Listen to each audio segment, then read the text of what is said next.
Great. So anyway, this morning's program is on earthquakes, wildfires, and power outages, Los Altos, emergency preparedness and response. And I'm delighted to have with us this morning Chris Jordan, our city manager, and Ann Hepenstal, Los Altos City Emergency Preparedness Coordinator. And I want to note that Ann was recognized Tuesday this week by Santa Clara County Emergency Managers Association as Emergency Services Manager of the Year. So we're really fortunate to have both of these city staff with this quality and talent on board. And Ann, I'll just turn it over to you to get going and tell us what to expect when the big one hits, or the hills are ablaze next summer and we have power outages. Yeah. Well, actually, I'm going to start real quick. But I don't really need to because Kim just introduced Ann, so that was my whole point of being here. So, I was going to tell you that there's good news and there's better news. The good news is we got a really nice presentation for you today that's going to outline what we do with emergency preparedness, all the different aspects of it, and some of the challenges that we're facing. And I think hopefully you'll find it interesting. That was the good news. The better news is you don't have to listen to me. The better news is that you get Ann Hepenstal here today. Ann's been our emergency preparedness coordinator for about the past 2.5, 3 years? 2 years. 2 years. And since that time, we have made incredible strides in preparing for emergencies. She's created the Disaster Council, which is kind of what it sounds like, which I chair. So that tells you a lot right there. But we've also done several emergency operations center drills. We've done all sorts of different things. We have a roster of staff for A shifts, B shifts, all those different things that go along with preparing for an emergency. And Ann's really put all that together. And because of that, that's why she was probably named the Santa Clara County Emergency Manager of the Year this year, which was terrific. So with that, I'm going to let Ann do all the talking because this is her baby and she knows what she's talking about. Okay. Thank you very much, Chris. Just add one thing. I think we'll hold questions and answers till the end in case you answer things after people might think of asking about it. Sounds great, yeah. Well, I'm delighted to be here. Thank you very much. I do work part-time, so just to temper your expectations there. I'm a, 21-year resident of Los Altos. And delighted to be here and have so many friendly faces in the room. So thanks for being here today. So today I want to talk a bit about the city emergency planning, what we do in response, and then some of the thoughts around strengthening the emergency response. Kim had asked us to respond to some points. So many of you have seen this slide already. When you look at disasters, you have to be aware, what are the hazards in the area? Any of you been to the museum exhibit, which closes on the 19th this weekend, only a few more days left? What are the hazards in the area? Earthquakes? What else? Fires. And the forgotten one, floods, right? So there is a role for government, and we'll talk more about that today. You know, we have our law enforcers, our police, our emergency medical response, public works, which we sometimes don't think of as emergency response, and yet they play an important role in making sure that the infrastructure recovers quickly and is sustainable. And we have, as Chris mentioned, our emergency operations plan. There also is a key role for community and business. And usually I come with a bunch of flyers, but I didn't today. We want the community to be aware of what is your evacuation route? What is your official source for warnings? And you'll hear me talk about Alert SCC a little later on. How many of you know that you're registered for Alert SCC? That's better than usual. Awesome. And if you're not signed up for Nixle, you can get out your cell phone right now. You create a text message. Instead of the phone number, it's 888-777, and you put in your zip code. So your entire message is 94022, or whatever your home zip code is. Hit send, and it'll register for you Nixle. We want people to know about emergency preparedness and plans and to have some first aid and response skills. Harry is our lead CERT volunteer, and Jim is our lead HAM volunteer. I heard a number of you as BATS. We have Nadja Jackson in the back. She's the program manager at Los Altos Community Foundation for the BAT program. That's a very important part of our city's response, as you'll see more in a little bit. So together, we have to make sure that we're prepared. We would work together to respond to and recover from emergencies. So in Los Altos, we do a lot of work to prepare and plan. Chris alluded to some of it a little bit earlier. We take an all hazards approach. We don't write one plan for earthquakes. That's different than the plan for wildfire. That's different from the plan for flooding or anything else. We take an all hazards approach. Basically, something bad just happened, and now what do we do? And so that way we can tackle whatever the outage is, whatever the issue is. We do write some annexes to start getting our minds around specific scenarios, but the basic plan looks at the all hazards approach. We use the standardized approach to emergency management. This is statewide, this even is nationally wide. We talk about ICS, SEMS, NIMS. In fact, you're required to use some of these command systems in order to apply for recovery dollars later on. We're under the Master Mutual Aid Agreement.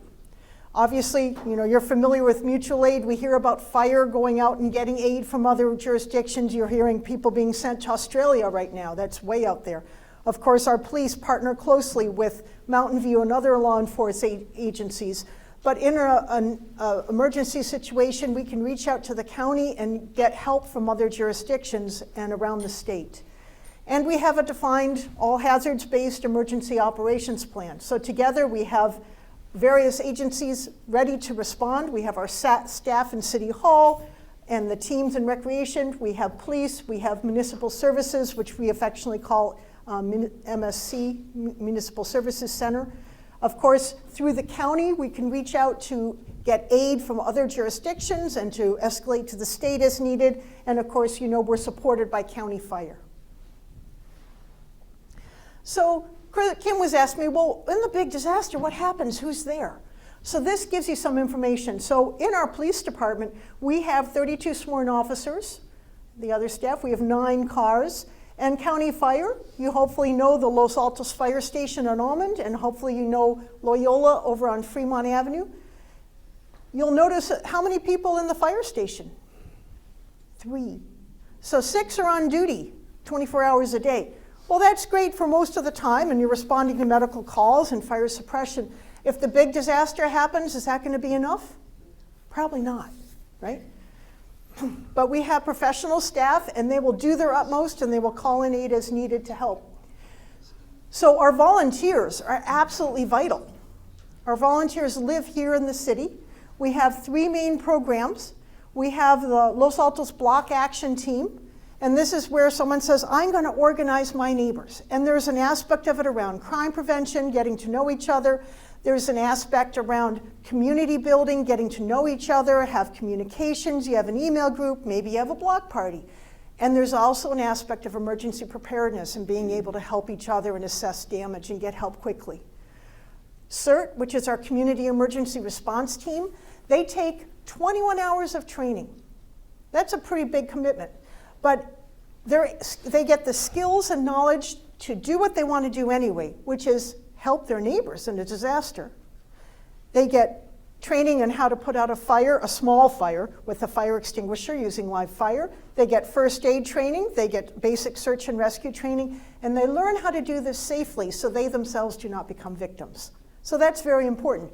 I encourage everybody to get CERT trained. There will be a class in March in Los Altos Hills. There'll be a class this fall in Los Altos, and you can email me if those dates don't work. We can find you somewhere. And then HAMS.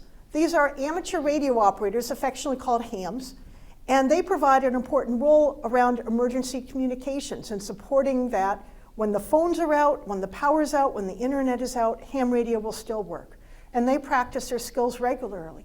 You may have seen them at the Fun Run. You might see them at Festival of Lights Parade. You might see them at Pep Parade. Those are opportunities for them to practice in a complicated crowd environment, review their skills. And they're on the call every Monday night, checking in and practicing their skills, making sure everything's working. So our volunteers, they train to be ready to help with the city response, to help their families, to help their neighbors, to help encourage preparedness, but then also to be able to go out, assess the damage, provide some basic first aid and search and rescue, support emergency communications, and supplement who is on staff in PD, who is on the engine, because we can't be everywhere. So having volunteers across the city is very important. So how many do we have, Ann? Well, we have about 25% of the city covered with a block action team. We have 101 BATs defined in the city. There's a nice map up at the Los Altos History Museum exhibit, closing Sunday. So you can see where they are. And you'll see there's a lot of gaps in the city. So if you are not in a BAT, think for a moment, could I become one? Sure you could. Or is there something already in my neighborhood? Is there already an email group? Gosh, you're about 1/5 of the way there. Do you have a block party every year? Oh, there you go. Do you have somebody who is known in your neighborhood of, well, just check with Mary, she'll figure that out? That would be a great candidate for a block action team leader. And Nadja would love to talk to you, and she's got training classes regularly, and she creatively can find a way to get people trained in becoming a BAT leader if they can't make the class. CERTs, we have 114 registered as disaster service workers.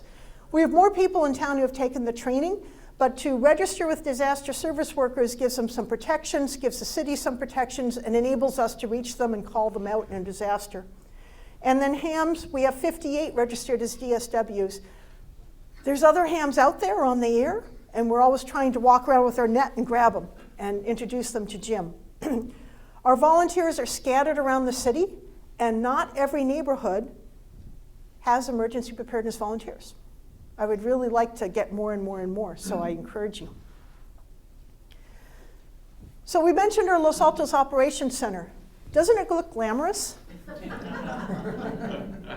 It is. So our Emergency Operations Center, our EOC, is a conference room over at Municipal Services Building. So when you walk over there, usually somebody's eating lunch, they may have just had a training, they're going to have a staff meeting later in the day, but we keep all of our supplies in this closet, this very sophisticated storage area you see right there, very sophisticated. And we have boxes that we can pull out, and we have radios and the monitors on the wall. So it takes us a little while to set it up. But we do, as Chris said, have a defined team with roles for our Emergency Operations Center staffing. So if it happens in the daytime, everything's great. People are here, you know, unless somebody's on vacation in Hawaii, and if they are, we've defined a backup. We have defined a night shift team, you know, so how are we going to cover if we have a disaster? We have that going. And as Chris mentioned, we do a drill. We had our drill in November. This drill was thinking about power safety shutoff, public safety power shutoff. Like if PG&E shut off the power, let's pretend we're a little bit into that event, now what? So we could think about our fueling and where are people and how are they safe and et cetera. It lets us review our staffing. We do a little drill to practice the skills, get people thinking about roles and responsibilities, and then we think afterwards about how are we going to improve it. So I had meetings about a week ago with several of the directors and the section chiefs in the EOC to say, hey, here are some of the follow-up items we had. How are you doing on your follow-up items? Let's set a realistic date for completion, just to keep working to strengthen our plans and make sure our people are skilled and ready to go.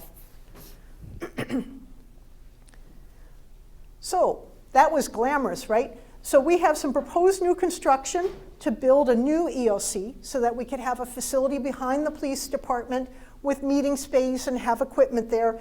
It's going to get reviewed by City Council in a month or so. It's not currently funded, it's not currently approved, but it's in discussions. So Kim was asking me, Ann, well, when a disaster occurs, is staff going to be able to report? Are we going to have anybody here to help? And the answer is, well, it depends. It could be hours until people get there. It could be right away. It could be days. Let me show you why. So this is a little picture. So if an event occurs, during business hours, it's more straightforward. We have the city and the MSC staff and the police department. They're in place. They're going about their normal daytime business hour duties. So they're here. They're ready to go. So if a disaster occurred, we'd open the EOC. We could begin response. We have patrol officers already on duty and in the field. We have additional officers in the police department. They're ready to assist. MSC has staffed up. They're ready to deploy their trucks, their equipment, people with the skills to do the job. City staff is ready to deploy. We have our building inspectors, our engineering staff. Everybody's out and ready to help. Chris is here to manage. Our PIO is here to manage, etc. Fire. Well, you know, they're on duty 24/7, 365.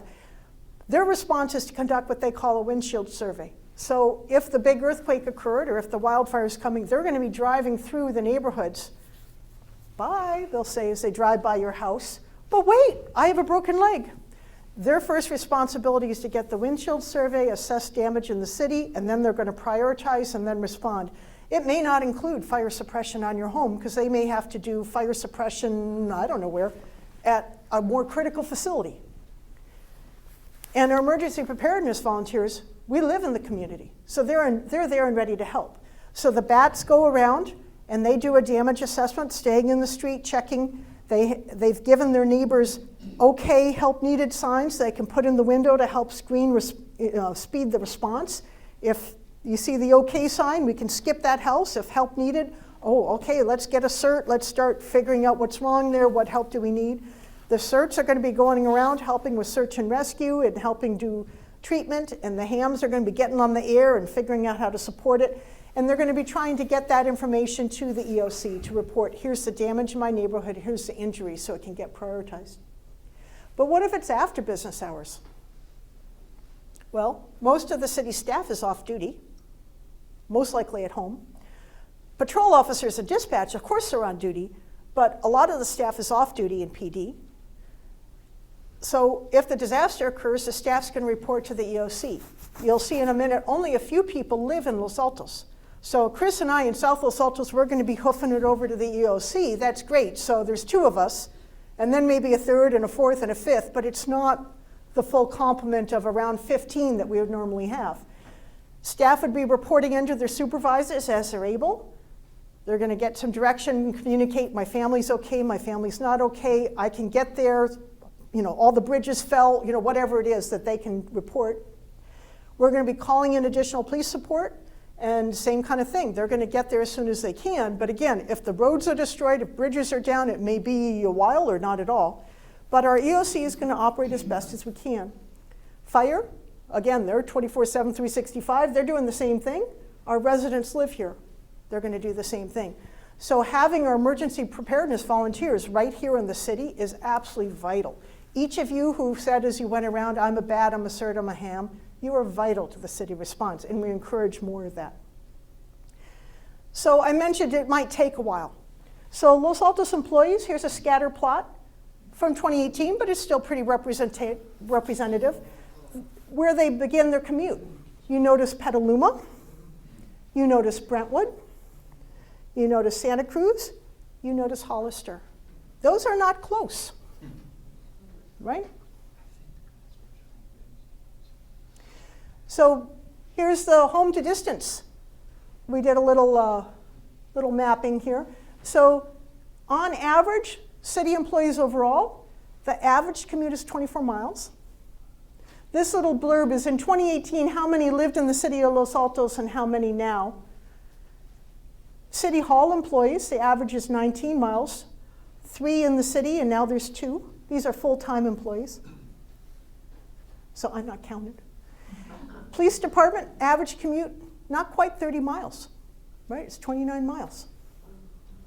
3 police staff live in the city of Los Altos. This many have a commute of 0 to 10 miles. This is not insignificant, 40 plus miles, right? And then our MSC, these are the guys that are going to be fixing the sewer, figuring out what to do with flooding, addressing all kinds of needs, right? Working with our partners in water service, in PG&E, other contractors, figuring things out, solving problems for the residents. Average commute, 26 miles, 2 of them live in the city of Los Altos. Again, not insignificant commutes. You see 40 plus miles, mostly it's that 20 to 30 range. So when I said it depends, this is why. It depends based on what happened to the roadways in between. On a good day, I could get there in X amount of time. If the roads are destroyed, I can get there in who knows how much time.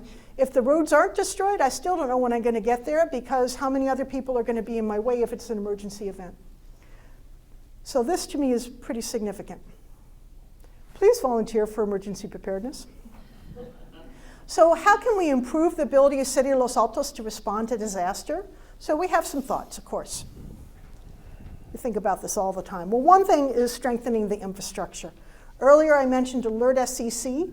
That's really important. We're working hard to increase the registrations across the city, because if you're signing up for this official notification system, then we have an improved ability to notify community members of an event and the actions they should take.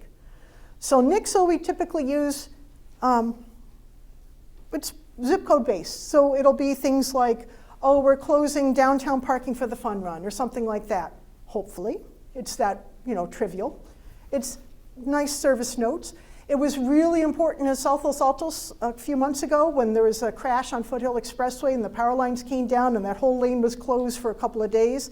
It was important to know that so that you didn't get stuck in the traffic jam, right? So that's NIXL. But Alert SCC, go to alertscc.org, make sure you're registered, sign up your phones, make sure you record your home address.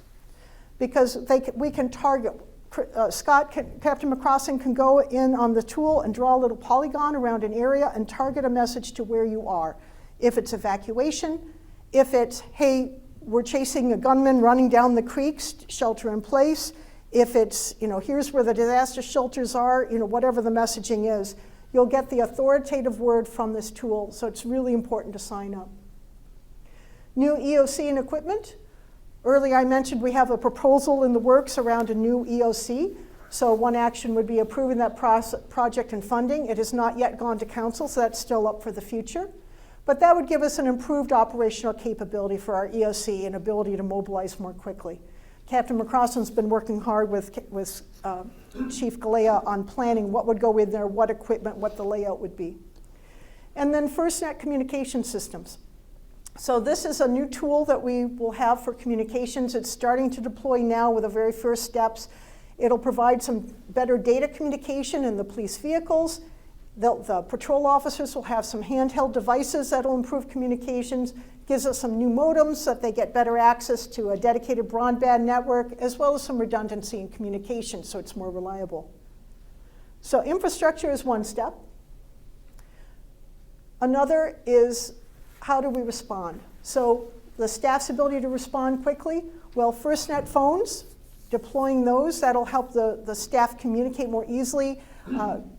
Chris already has his phone, so they will be deploying others to other EOC staff pretty soon, so that's one way. And then our fantasy would be shrink the commute. I don't have a proposal, but as we saw earlier, it's a long way. So that would help speed the police and staff call-in times, if we only could. Community members' self-sufficiency. This is the big deal, because this is in our control. This we can do easily, minimal money. Right? Train more people. We have ongoing training. Hopefully, you see my notes in the town crier or emails. Hopefully you subscribe to City Manager Weekly Update, which I joke some weeks is the Emergency Preparedness Weekly Update because I have so much going on. Hopefully you're getting the news on that. So County Fire offers Personal Emergency Preparedness, which is a fabulous course. It's about 3 hours. How do you prepare yourself and your family? How do you make your home safer? How do you stock supplies? Community Emergency Response Team, the CERT, it's 21 hours, but it's a great class and you learn a lot and you meet some really darn good people. So it's very satisfying to get involved. More block action teams, we're always recruiting that. We're always recruiting hams. We just ended our application period for our City of Los Altos Community and Emergency Preparedness Grants, where we offer some funding if you're a BAT or a neighborhood watch. And this year we added a requirement that you also must have a CERT or someone signed up to become a CERT in order to get a grant. And we offered it to small businesses. So we're trying to find ways to recruit and encourage people to do those. And we work hard to motivate residents to stock their supplies and do emergency preparedness. This year we partnered with the Los Altos History Museum. We have that exhibit that closes on Sunday, opened in October, with information not only on past disasters and how Loma Prieta and other events impacted our area, but also talking about emergency preparedness volunteers, what we do to be ready, and how you can be ready. So if you haven't seen it, go over. It's a great way to visit it. They're open Thursday through Sunday, 12 to 5. That was my latest creative idea for how do I motivate residents. I figure I put up posters and people who will respond to posters or to come to my training, I may have gotten most of them. So now I'm trying to find other channels to reach out to people in new ways, and the museum was the latest creative idea on that. We need our community members to be able to help themselves and others until help can arrive. So in 2020, we're going to be working forward the proposal to take to City Council on funding the new EOC. FirstNet is starting to deploy training. I know how to do that. We're working with that. We're partnering with our neighboring jurisdictions. I had a meeting with Los Altos Hills a couple weeks ago about working together on offering CERT training so that together we can offer more often and more variety of training than either of us could do alone. So we're doing more of that and just continue beating on it and recruiting our CERTs and our hams and our bats. So with that, Chris and I would welcome your discussion and your questions. Let me use the mic if I could so we can capture the questions. Is this on? Yes. Great. One thing that really strikes me from this is if the big one happens at 2 a.m. tomorrow or the hills go ablaze at 2 a.m. sometime next August, we're going to be on our own for, 5 to 8 or more days, depending on members in our community to figure out what to do. And we'll be limited in terms of staff to whoever happens to be on shift that night or living in the community at that time. And I would add to this, or think about adding to this list, looking at encouraging the city to build what I might call workforce housing for emergency services and emergency preparedness and response folks that we want living here when that happens, so that we cut that commute time. Would that significantly increase our prospects in an emergency like that? I'll defer to Chris. Okay. Yeah, it would. I mean, as Ann pointed out, there are very few staff members who live anywhere near Los Altos. And depending upon what the emergency is, if it's an earthquake that's located in San Francisco, we're going to have people who live up in that area who are in much worse condition than what maybe we're in down here. We may have bridges out. Frankly, they probably won't even try to get here at that point. Or if it's down south, we have people a lot in South San Jose, Morgan Hill, Gilroy, that area. If an earthquake was centered down there, or there's fires that were worse down there, we're not going to see those people at all. So yeah, it is a big issue, and whatever we can do to try to reduce those commute times, get people who can live closer here, workforce housing, whatever that may be, would really be helpful in an emergency.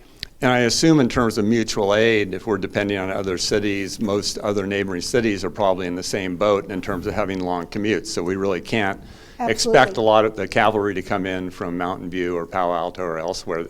They'll be pinned down too. Yeah, absolutely. I mean, everybody's going to be struggling with those issues. It will be really difficult in such a expensive area as this, where your city staff and your police and everybody has such incredibly long commutes that, I think it's just really unlikely that we'll have a lot of people coming in at that point. And I would suspect too that if we had significant workforce housing for emergency services, emergency preparedness personnel, day to day, having a lot more police and other such people living in the community would likely cut crime rates.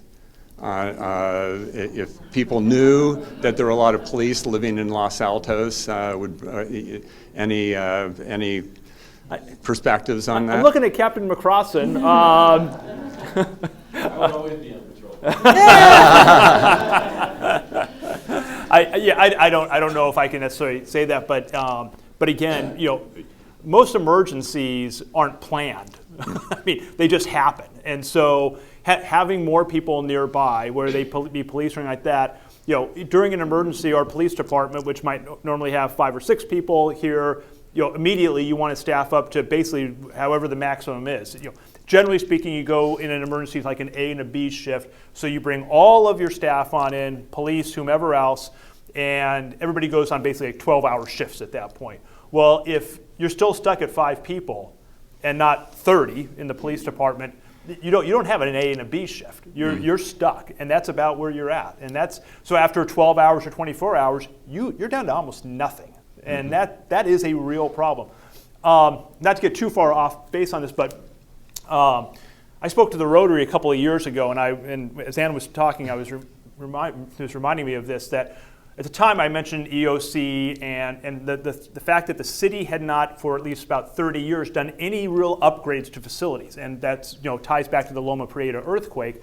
One would have thought that after that earthquake, everybody would have said, we need to pour money into our facilities, we've got to make them earthquake proof and all this kind of stuff.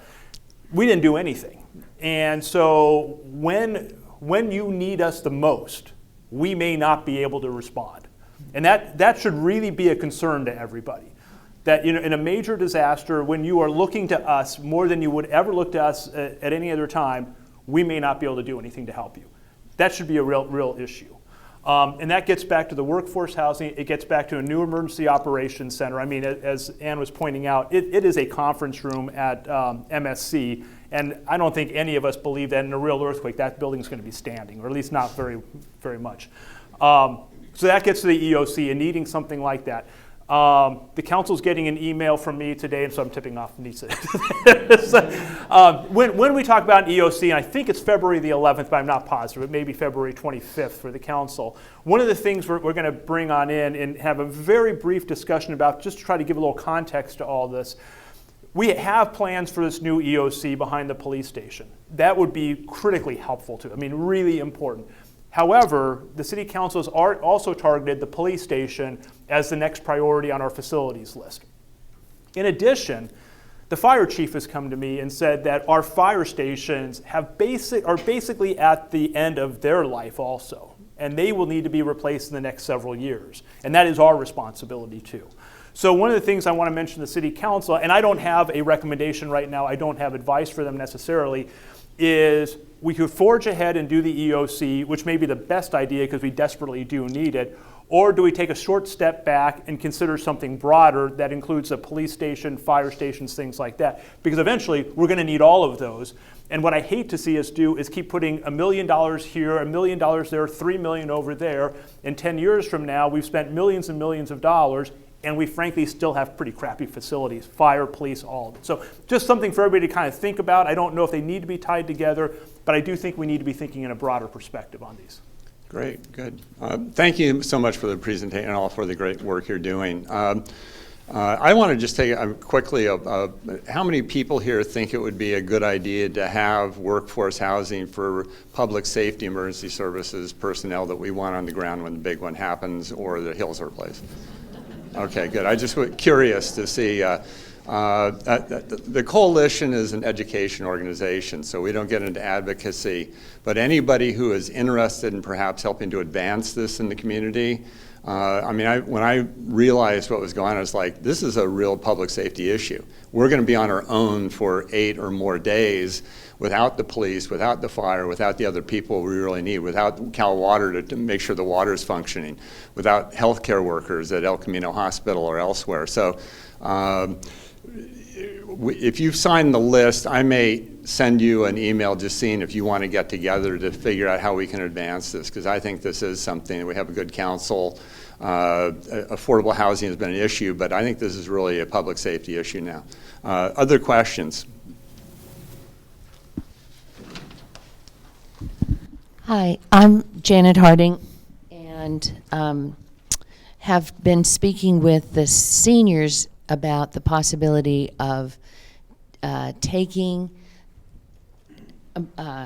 town and emergency people into our homes for empty nesting. And there's, and this is not necessarily all the time. This might be for, up until Friday afternoon, and then people would go home if they're far away. I find very, very little interest or response. So what I'm seeing today is that effort would need to be both singular, let's get our people and teachers too housed for the week anyway, in empty homes. But there's not, it works other places. Works in Chicago, it works, I've been researching, and there's very little interest in Los Altos, which is a shame because we have a lot of empty rooms, and so that's just one thought. Okay, thank you. Are you talking about little interest in terms of the bringing, seniors? or yes, bringing people into our. Is it the supply or the demand that's? Well, we haven't really done an what would it be called, a test, like who would be interested in the city staff, in the emergency services people. Is this during an emergency, having somebody, having a place for them to stay over? Well, for example? that would be a good idea, Yeah. but this thought is, again, working other places where, this is anecdotal, but I was at a meeting with Joe Simidian, and he said Tracy's going to be the safest place in Northern California because everybody's going to be there. Yeah. So. Kathy.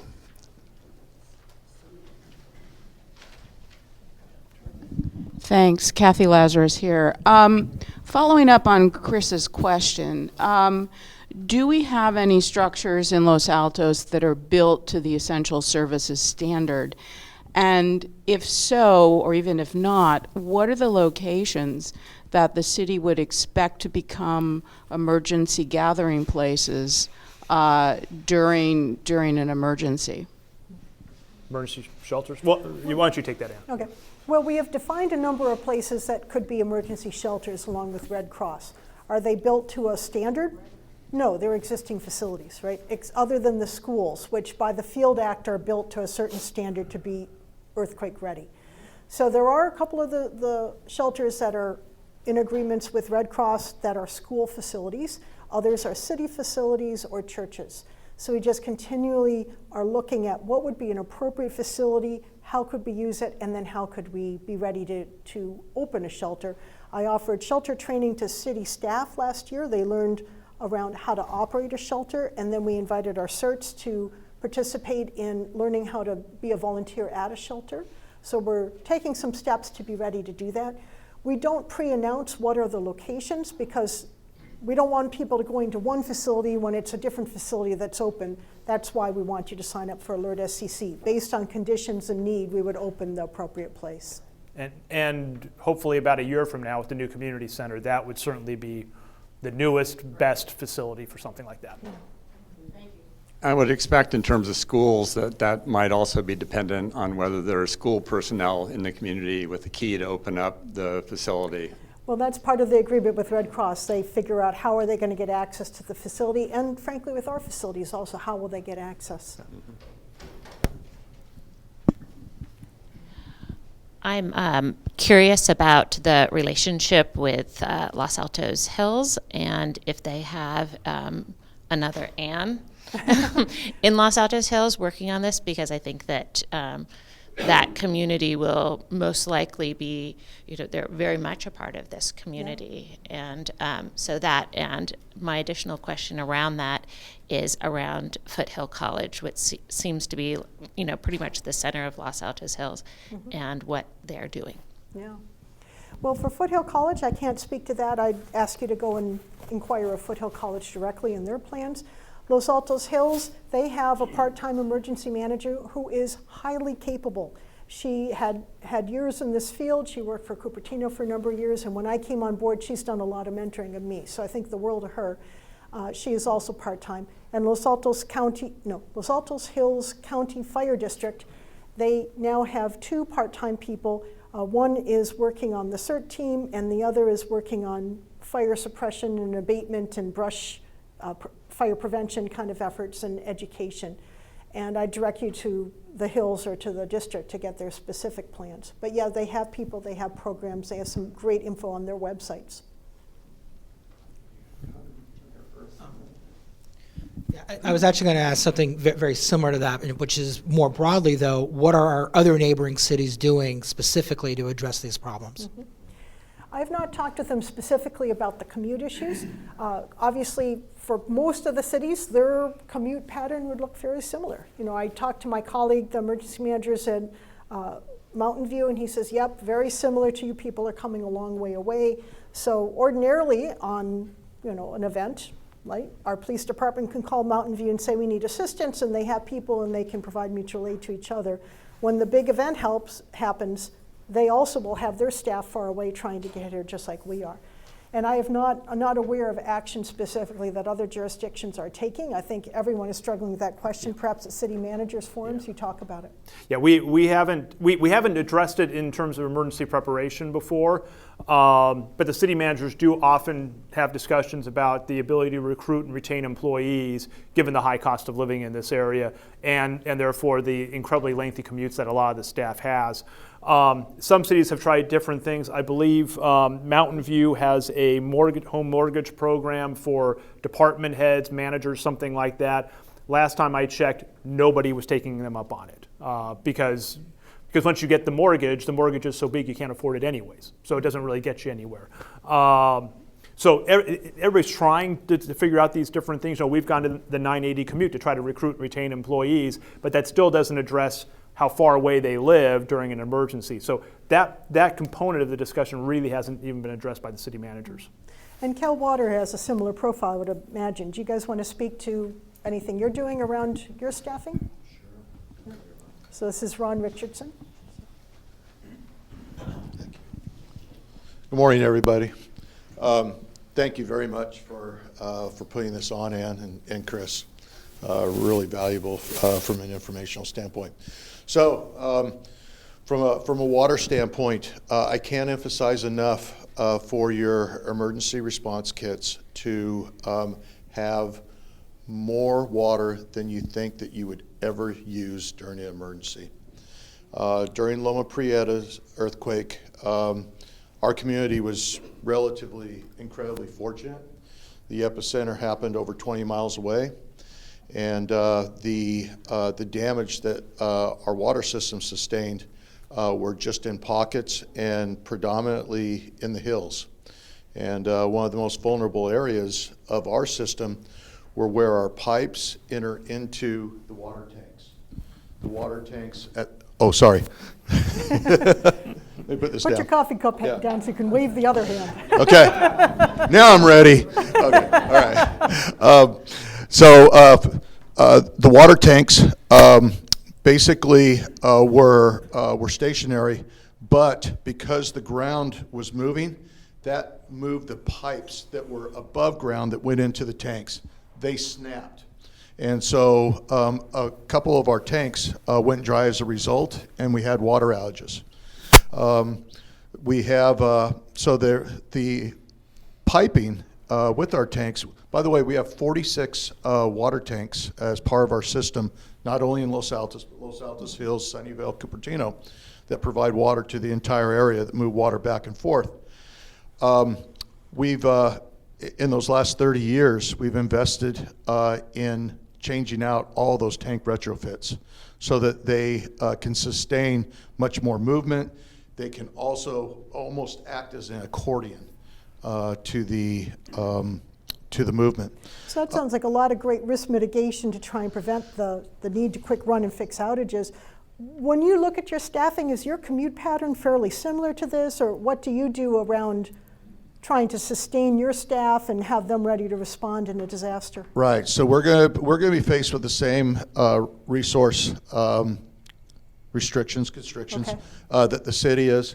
The majority of our staff do not live in the community. I would say 50% live in the greater San Jose area. We are required to be able to respond during non-peak hours within 1 hour to our office. But yeah, we're first and foremost, depending on the time of day, night, we'll have to make sure that our families are secure, and then we'll need to end up reporting after that. So very similar. Yeah. What I did want to, the last kind of thought that I do want to leave with you, and that is, if we have an earthquake in this area, in the immediate area, and Los Altos is close to the epicenter, it will not be a rosy picture. You can expect widespread water outages as a result of a damage of a 7.0 or larger quake. To give you an idea, the Napa quake that occurred roughly 5 years ago, within the first 3 hours, over 170 water mains were reported broken. That's a massive amount of damage. So, one of the things that we drill on over and over is not just how we would respond locally, but we we drill with our regional partners, since we do have a large presence up and down the state. So what we would expect is that our service areas in Los Altos, Atherton, Menlo Park, and San Mateo would be affected, but we would bring in resources from Livermore, Salinas, and Stockton to be able to assist us. Great, thank you very much.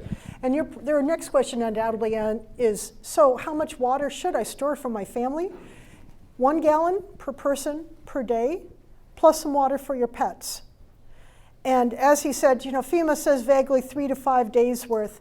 I feel so much better if you do a week.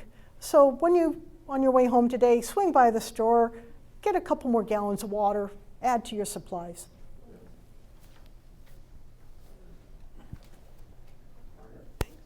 Margot Horn. So you prompted it's an overall practical question. Are there emergency preparedness kits that we can, or instructions for that we can get, or how Absolutely. about it? Okay, thank you. So go to this website right here, losaltos.gov/emergency prep, and you'll see various information in there, including how to sign up as an emergency preparedness volunteer. And we have a link for emergency kits, and I have a handout about things that you can stock in it, as well as we did a session, Harry was one of our instructors, we did a show and tell on emergency kits. And so we had pictures of everybody's kit, and Harry shared what he stores in his own family kit. We had another Bat Cert Ham volunteer couple who showed what they store in their home, and that's a great resource for you to get started in a very practical way. Thank you. You're welcome. Speaking of kits and stockpiling and all that, what is the city stockpile for emergencies? I'm sorry, what is the what? Does the city stockpile emergency supplies for the residents? Food, water, tents? No. So really, you want to be able to take care of yourself, and if you can, take care of your neighbors. That's really important to have that self-reliance. We have some materials stored to help supply our EOC members when they're working, when they're responding to the event. We have some supplies to enable them to work effectively in the EOC. And we have a huge trailer that was funded by the city a number of years ago, and Harry's one of the people that maintains it with some emergency preparedness supplies, mainly targeted at volunteers, like first aid kits and a generator and tables and chairs and stuff like that. But we do not plan to be distributing food and water to you out of some secret warehouse that we have that's very difficult to maintain and fund. This is Mark from CalWater. Just had a question regarding the workforce housing. I'm kind of interested in that. I just wanted to know, did you guys do a survey and see who was interested? Because I have a family and I don't think that would fly in the workforce housing. So it would have to be employees, I'm sure single or, not with a family, correct? So I just had some questions regarding a little bit more elaboration on the workforce housing. I'm trying to remember, we've done several surveys of our staff. Every time I bring up the question about would you be interested in some kind of workforce housing, the usual response is, yeah, of course, from almost everybody. But I don't know if we've done a survey and said, if we specifically had this location, would you be ready to sign up and wait in line to get a place? I don't think we've gone that far yet. Yeah, that'll probably be part of the process of trying to figure out what need there is.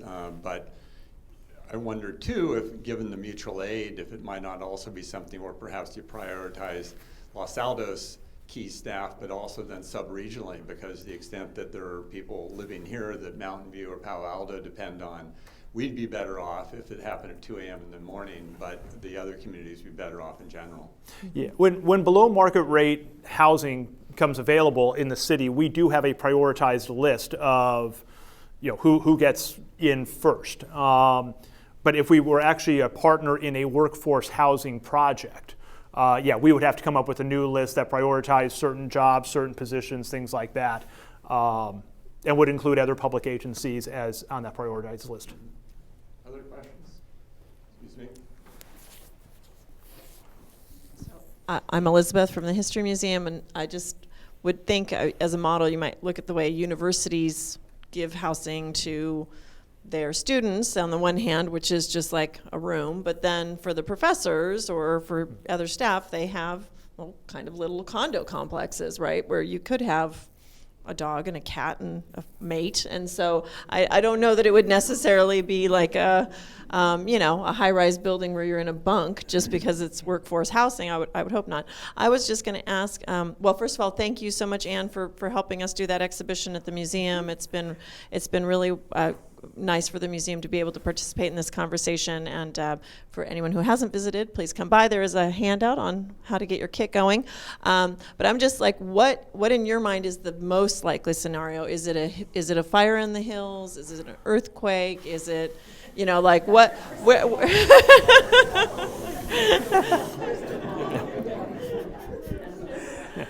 Oh.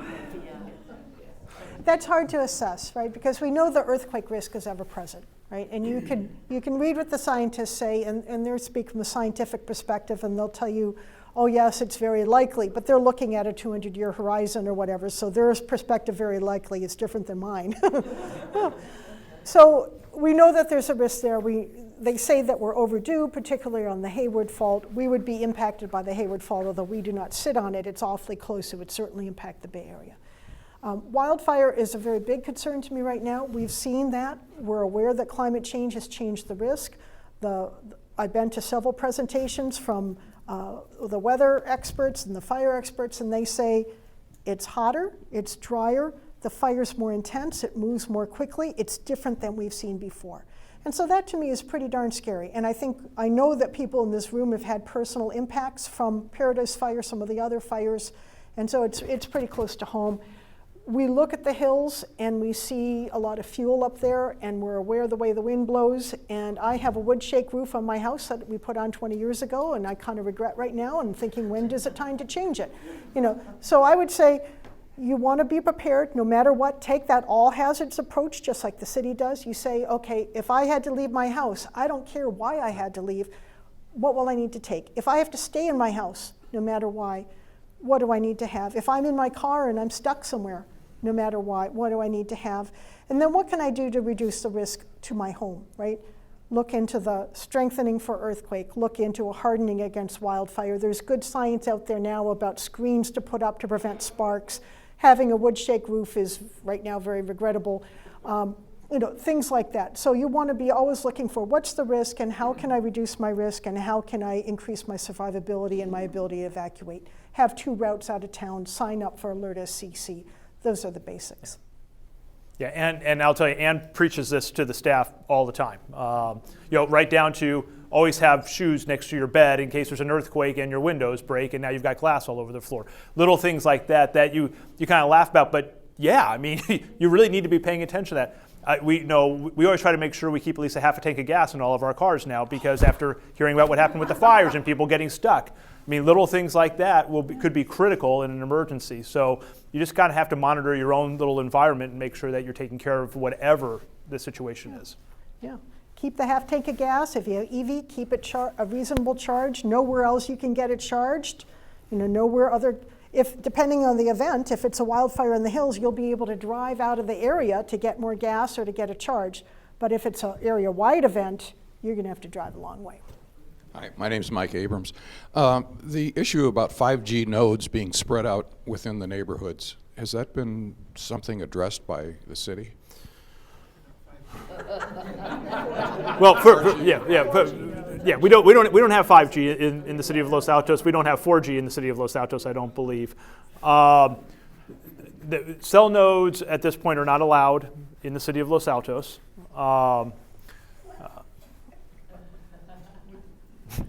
They are prohibited. Does that put us at risk? That's I'm not going to address that one, Mike. That's for somebody else to address. So. What about FirstNet? What does FirstNet get us? Yes. The police department could answer? Yeah.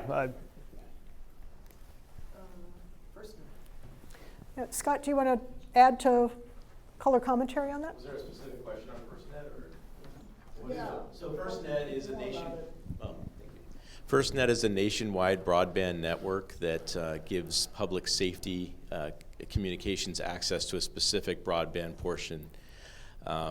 and that will allow really resiliency in the communication system nationwide for public safety purposes.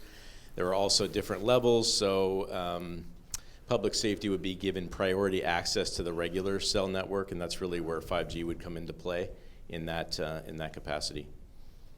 So there's a spectrum allocation just for FirstNet? Correct. It's yeah, it's called band 14. So basically, when some of the old analog TV went away, there was this open band left there for the taking, and the federal government decided to take the band 14 and dedicate that for public safety communications. Okay. We have time for maybe one last question. Anybody else? Lisa, thanks so much for being here this morning. Do you have any thoughts on what people in the community might do to help advance some of the ideas brought up, like the EOC, like perhaps public safety, emergency preparedness, and response workforce housing, so we have people here that we really need? Thanks, Kim, and happy to be here. And I'll just echo the thanks to Ann and Chris, because I know the great work you're doing. I hear it from staff, I hear it from residents, so thank you. I raised my hand when you asked, Kim, and I think I've been very vocal about it. I do believe having workforce housing is very instrumental and would be very helpful in addressing public safety and other needs in our community. I think we have full support on council for the EOC. So I don't think that will be an issue in moving it forward. I think it's now our #1 priority after the community center. And I know Chris just proposed something else which the council would consider. But public safety at a high level and broad scale is a priority for the full council. And so I think we would welcome the discussion about what do we need to do to make sure facilities are updated and we're ready to protect our residents. The only thing I'll add, I appreciate the question about what the Hills is doing, and your mentor, the person who trained you, Ann. I think it would also help if, yes, they have their great Ann up there, but if we could coordinate more, and maybe you're already doing that, but just having a better understanding of what they're doing, what we're doing, and see if there's better coordination as opposed to everybody doing their own thing. And I'm sure that's not what you're doing, but I just wanted to make sure that we're having those conversations because we will need to work together. Thank you, and that's an excellent point. We do look to partner together.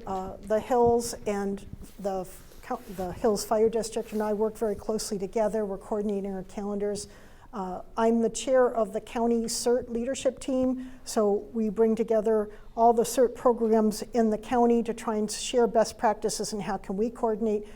Just cognizant of the fact, as we saw, the commutes are long, we're here in the community, so Los Altos, Mountain View, Los Altos Hills, are you kidding me? We're all together. So we don't have an answer yet for how can we better coordinate.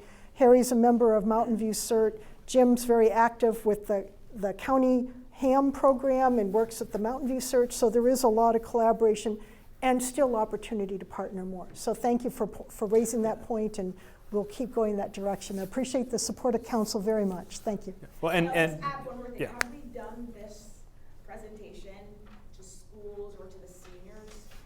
Even an abbreviated, more tailored presentation? Just something for you and Chris to think about.